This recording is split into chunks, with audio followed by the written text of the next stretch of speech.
Buen día, ¿qué tal? ¿Cómo estás? ¿Cómo analizás primeros análisis del triunfo de Bolsonaro en Brasil?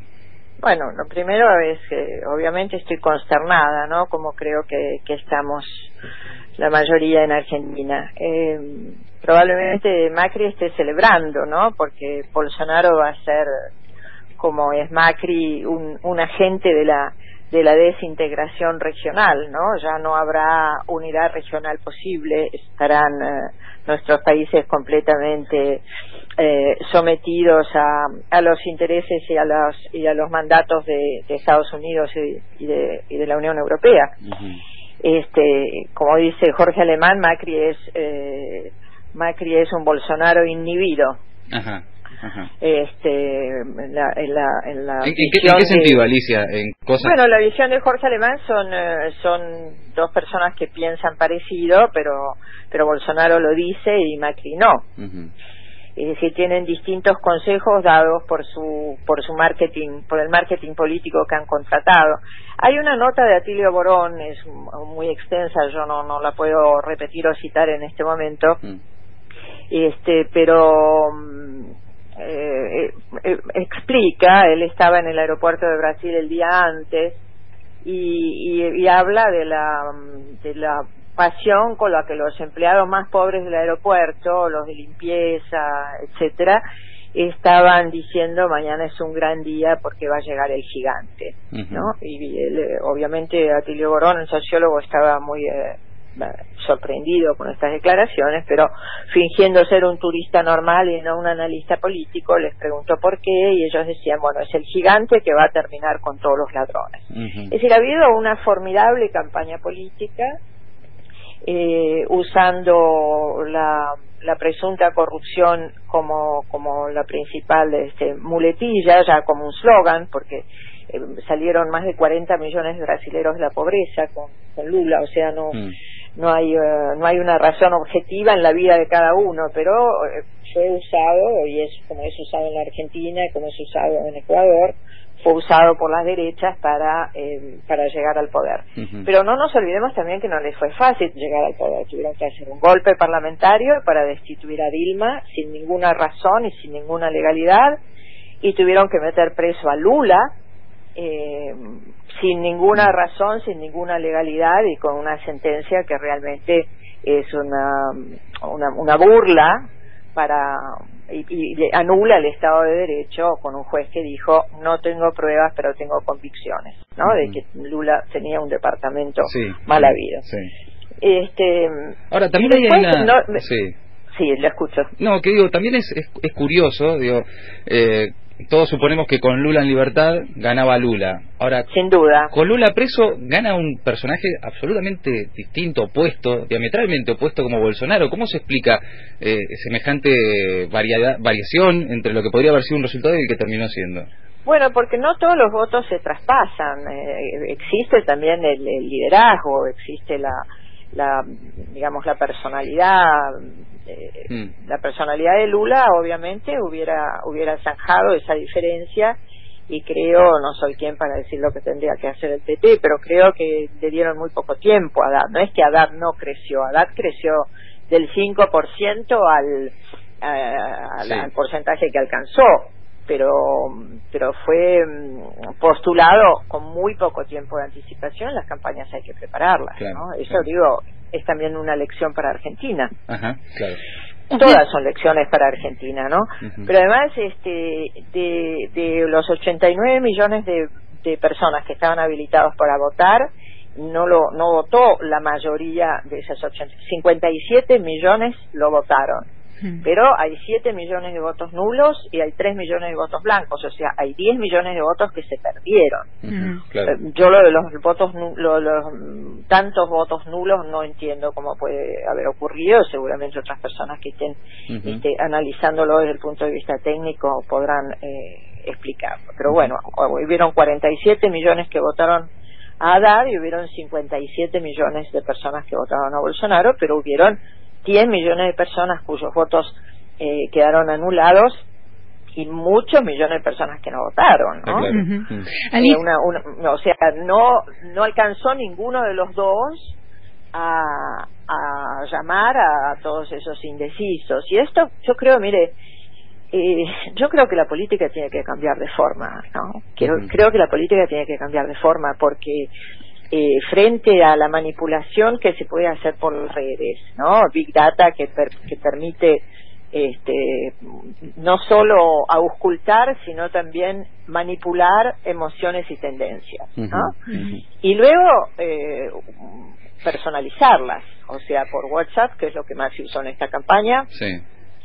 El que le gusta la ecología le mandan un mensaje ecológico, los evangélicos, que son millones, les mandan mensajes mesiánicos. Recordemos ese gran circo mediático que hizo Bolsonaro frente a las cámaras, bautizándose como evangélico, y se puso de nombre Mesías, ¿no? O sea, todo eso estaba planeado. Y además estaba la persona que le hizo la campaña a Trump, creo que se llama Steve Bannon. Estaba también detrás de esta campaña verdaderamente maquiavélica, ¿no? Y ahí vemos esas imágenes espantosas. Yo la verdad es que anoche no dormí, ¿no? Porque esas imágenes muy impactantes, ¿no? Muy impactantes, entre la gente que gritaba desde los edificios el no, el no, que eran gritos desesperados de toda esa gente que se ve venir ese horror que él anunció, ¿no? Él dijo, voy a limpiar de rojos y voy a matar a la amenaza, ¿no? Una amenaza. Y a lo mejor para los más jóvenes no significa tanto como para los que vivieron la dictadura o conocen lo que fue la dictadura y el terror de la dictadura en Brasil. Alicia, una pequeña pregunta respecto de todo eso que está diciendo. La verdad que no se conformó, no se quiso conformar un frente republicano ante la candidatura de Bolsonaro. ¿Cómo lo explica usted? No, yo no lo puedo explicar, no, o sea, son decisiones que no puedo analizar, son muy lejanas. O sea, cala hondo también una cierta nostalgia, ¿no? De la dictadura, una mano dura. Eso pudo tal vez haber sido un elemento también, ¿no? Bueno, la campaña básicamente era una campaña muy simplista, porque además Bolsonaro también no parece una persona muy sofisticada, ¿no? Parece una persona bastante banal, y bastante, aparte de violento, fascista, homofóbico, machista, descarado. Es muy difícil de entender cómo llegó al poder. Creo que hay que buscar demasiadas explicaciones y muchas personas que nos sentemos a pensar y que se sienten a pensar qué pasó, y porque esto obviamente no es Brasil, es toda la región, ¿no? Claro. Sobre eso te quería preguntar, Alicia, porque vos fuiste embajadora en Venezuela, conociste de cerca todo ese proceso de integración latinoamericana, y hoy estamos viendo un proceso diametralmente opuesto, ¿no? Bolsonaro, Macri, Piñera, en Paraguay también. Desde el sector más nacional, popular, latinoamericanista, ¿cabe alguna revisión, alguna autocrítica de lo que pudieron haber sido esos años, o realmente? Sin duda, hay muchas autocríticas. Yo soy una persona formada en la autocrítica. Yo soy sindicalista, y en los años que fui secretaria general de mi sindicato, todos los lunes nos sentábamos con la comisión directiva, no a vanagloriarnos de lo que habíamos hecho bien, sino a revisar lo que podíamos haber hecho mal o lo que podíamos mejorar. Le doy un pequeño ejemplo, pero ese pequeño ejemplo de un pequeño sindicato habría que reproducirlo en los bloques, en las cámaras de diputados, nosotros no fuimos suficientemente autocríticos de nuestros procesos, nosotros no discutimos el financiamiento de la política, que es un tema clave. Hay que discutir el financiamiento de la política. Es la izquierda y los movimientos populares los que tienen que estar contra la corrupción, ¿no? Principalmente, porque ya sabemos que se puede decir siempre la derecha es más corrupta, pero no vale eso. Hay que oponerse a la corrupción frontalmente, y hay que controlar a los funcionarios que por ahí confunden el financiamiento de la política con algo que se puede hacer, ¿no? Entonces creo que eso hay que legalizarlo, hay que tratarlo. Y luego esta magnífica unidad sudamericana, a la que que forjaron principalmente el gran arquitecto de la Unidad Sudamericana, y creo que una de las tragedias que nos llevaron a esto es la muerte de Chávez, ¿no? Gran arquitecto de la Unión de América Latina y el Caribe, que solamente en una década logramos conformar no solo la UNASUR, sino la Comunidad de Estados Latinoamericanos y Caribeños, la CELAC. Y no nos dimos, tampoco hubo demasiado tiempo, pero no nos dimos todos los instrumentos. Por ejemplo, el Consejo de Seguridad de UNASUR era magnífico para prever situaciones como podían haber sido. Por ejemplo, cuando hubo un golpe en Bolivia, acudió inmediatamente el Consejo de Seguridad de UNASUR. Y ya no estaba ese instrumento cuando fue la destitución de Dilma, porque ya estaba Macri en el poder, ¿no? Claro. Ya, bueno, digamos, la UNASUR había perdido densidad, y luego la CELAC ya no existe, o sea que no existe un bloque regional que sea capaz de tener soberanía política. Entonces, y de usarla, ¿no? De operar como bloque, de operar como un bloque unido frente a estas amenazas. No se hizo el Banco del Sur, que era una propuesta de Chávez, que nos hubiera dado una cierta independencia económica también. Digamos, faltaron instrumentos, pero también faltó tiempo. Y creímos que esa construcción era para siempre. Creímos que eso, podemos revisarlo autocríticamente, creímos que eso estaba hecho. Y no estaba hecho, claro, ¿no? Estaba en viernes. Y mientras tanto, mientras nosotros celebrábamos, estaba la derecha, los departamentos de Estado, los militares de Brasil, porque, mire, ¿cómo empezó esto? Empezó con un aumento de 30 centavos en el transporte, una medida que tomó Dilma, que probablemente haya sido equivocada, pero tomó una medida, digamos, que largó a la gente a la calle, y ahí se sentaron los militares a ver qué podían hacer con toda esa masa crítica que se estaba oponiendo al PT, ¿no? Para manipularla, para usarla.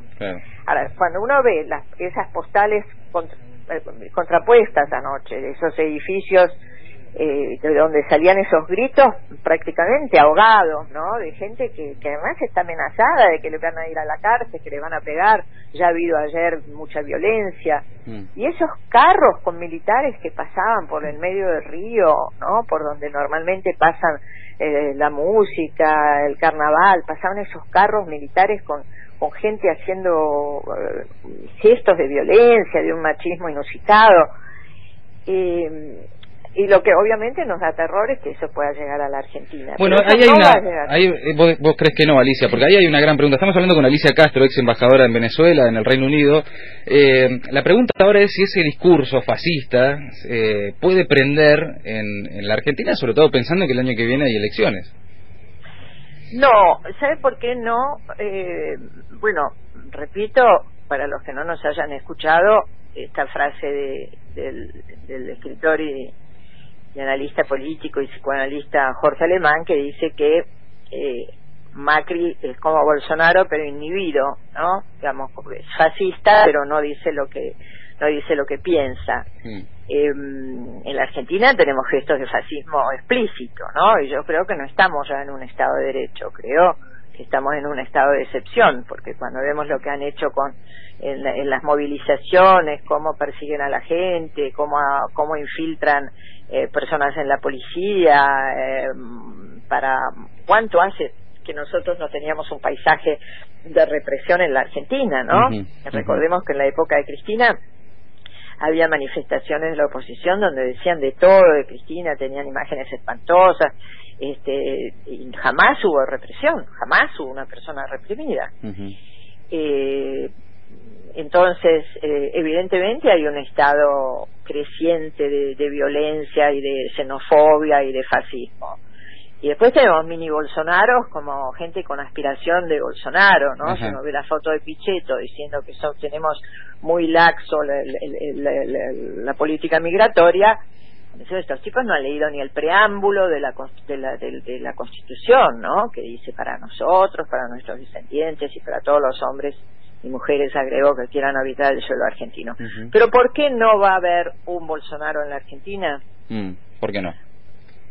Porque nosotros tuvimos los juicios a las juntas, porque acá se juzgó a los militares, porque acá la gente sabe lo que son delitos de lesa humanidad, porque la Argentina tuvo una política de justicia transicional impecable, somos ejemplo en el mundo, o éramos hasta Macri.